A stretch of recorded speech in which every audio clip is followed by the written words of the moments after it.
Joining me is Stephen Dinkin, president of the National Conflict Resolution Center in San Diego. Stephen, welcome to the program. It's a pleasure to be here, Maureen. We just heard about a family torn apart by political disagreements, one of many facing that same situation. Even though extended families have always had different beliefs before, I can't remember it being this bad. How did we come to this? This is a very challenging time. There's a confluence of events that is occurring right now with regard to the pandemic. We're in an economic crisis and in this post-election environment.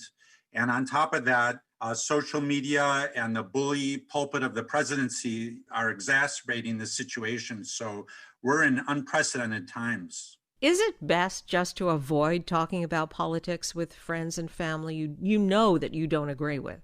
At the National Conflict Resolution Center, we always advocate whenever possible to engage in a conversation. The problem is that if we avoid conversations, we end up remaining in our own silo in a sense and reinforcing our own ideas. And those ideas become more and more polarized. And so it's important that we engage in the conversation, but do it from a place of being constructive as opposed to antagonistic. Well, how do you recommend starting to have a constructive conversation? We believe it's very important to have a conversation, begin that conversation by listening and engaging the other individual, and then acknowledging their point of view. That doesn't mean that you're agreeing with what they're saying. You're just acknowledging so that the other person feels heard. And that de-escalates the situation. As opposed to coming into the conversation from an antagonistic perspective, where you dehumanize that person. You tend to assume that they have motives that are not the same motives that you have. So it's important to have a constructive conversation by beginning to engage and acknowledge what their perspectives are. Now, it takes two to have a relationship or resolve a dispute. How can you tell if the other person is open to finding common ground? That's a challenging situation, but you enter the conversation with an open mind. And if the other person is hostile, what we teach is to take a step back and maybe start with something that is less controversial. Maybe try to find a topic where you do have common ground, and then slowly move into the more challenging discussion. And what would be examples of common ground? We heard from one of the people in the report that, he would just like to speak with his mother about the kids and sit down with her and have a lovely conversation about his children and her grandchildren. Sometimes it's challenging to find common ground with strangers, but when we're having a dispute with a family member, it's much easier to find common ground because there's so much history we have with our family members, and perhaps go back to a memory that you had when you were growing up, or a holiday years ago when it was very pleasant. Or a family vacation that you took. So there are a lot of opportunities, especially with family, to find common ground.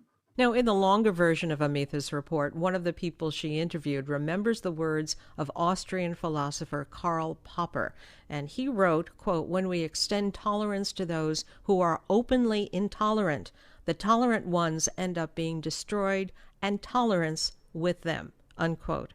So can you give up too much just to have a nice dinner?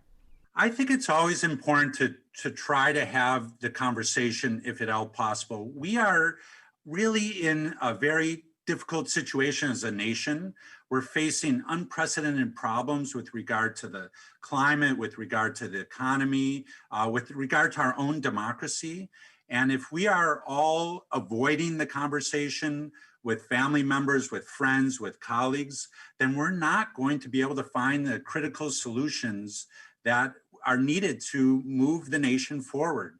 So whenever possible, let's engage in the conversation, but let's do it in a constructive way. And there's a lot of techniques. We teach a training called the Art of Inclusive Communication, and there are techniques where people can be actively aware, be respectful when they respond, and to work through solutions together. And using these techniques, oftentimes we can get through the controversy and find solutions to these really tough problems. Now, most of us will be communicating remotely with relatives outside our household this Thanksgiving. Do you think that's going to make it easier to maybe get along and avoid arguments? I think the remote environment might make it a bit easier than all being around the kitchen table or the living room, dining room table. However, we're now becoming more and more comfortable with the Zoom environment. And so, where once disputes were muted, now they are coming to the fore. So, even in a virtual environment, challenging situations can occur. And if you get involved in a conversation that is very controversial and there's a lot of people around, maybe it's time to just change the conversation and then circle back to that individual a day or two later when you're just by yourself, as opposed to in a large group, which oftentimes intensifies the emotions and the feelings. You mentioned that, the families are almost a microcosm of the kind of rift that we're seeing in the entire country. And I'm wondering how long you think it could possibly be before we find some area of facts that we can agree upon and heal this rift in our society. I think you touch on a very important point in that oftentimes what we're finding now is that we're dealing with a different set of facts. And it's challenging enough to have a conversation when the facts are known. But when we all are arguing from a different set of facts, it makes it so challenging. And the way our society is set up right now with social media and the different media sources, I don't see that challenge ending anytime soon. So we're going to have to learn how to navigate through this noise of the different media stations that are just reinforcing our polarized beliefs. And we're going to have to, as a society, figure out how to find common ground during these challenging times. I've been speaking with Stephen Dinkin. He's president of the National Conflict Resolution Center here in San Diego. Stephen, thank you very much, and I hope you have a happy Thanksgiving. Thank you. Same to you, Maureen.